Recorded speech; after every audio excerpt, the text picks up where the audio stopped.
भविष्यवाणी। यहाँ उन लोगों की भविष्यवाणियों का वर्णन किया गया है जिनकी भविष्यवाणियाँ आज तक सही साबित हुई। कल्कि पुराण। स्वतंत्रता के बाद भारत में एक ऐसे महापुरुष का उदय होगा जो वैज्ञानिकों का भी वैज्ञानिक होगा। वह आत्मा और परमात्मा के रहस्य को प्रकट करेगा। आत्मज्ञान उसकी देन होगी। उसकी वेशभूषा साधारण होगी। उसका स्वास्थ्य बालकों जैसा, योद्धाओं की तरह साहसी, अश्विनी कुमारों की तरह वीर युवा व सुंदर, शास्त्रों का प्रकांड पंडित व मानवतावादी होगा। उसका पिता ही उसे योग साधना की ओर प्रेरित करेगा।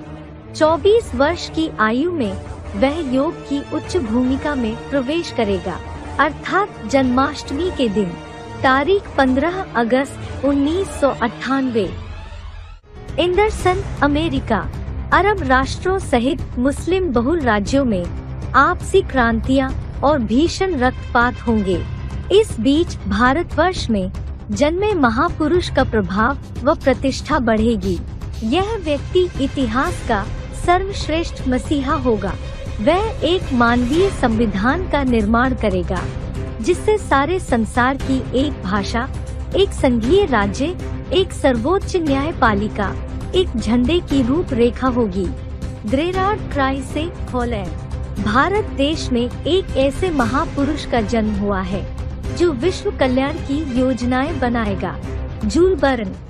संसार के सबसे समर्थ व्यक्ति का अवतरण हो चुका है।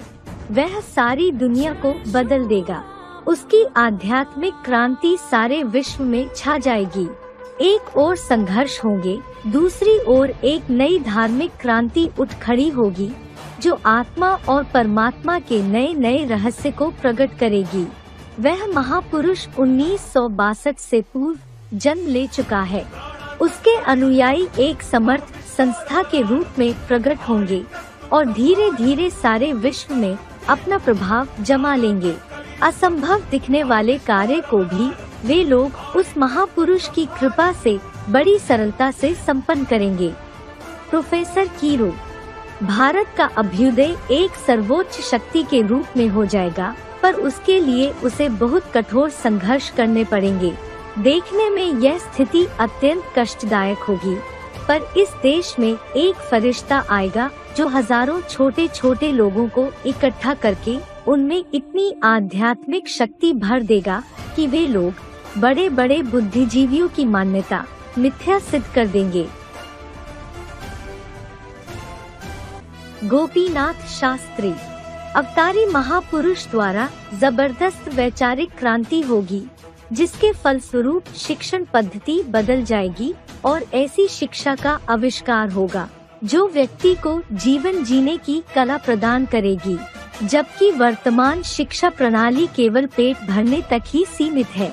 कथित आत्मज्ञानहीन बुद्धिजीवियों से लोगों की घृणा होगी और भूगर्भ विद्या, रसायन शास्त्र, यंत्र विद्या, खनिज धातु, चुंबक विद्या आदि के नए क्षेत्र की ओर विज्ञान का विस्तार होगा जिसका नेतृत्व भारतवर्ष का एक ऐसा धार्मिक संगठन करेगा जिसका मार्गदर्शक स्वयं भगवान होगा। धार्मिक आश्रम जन जागृति के केंद्र बनकर कार्य करेंगे।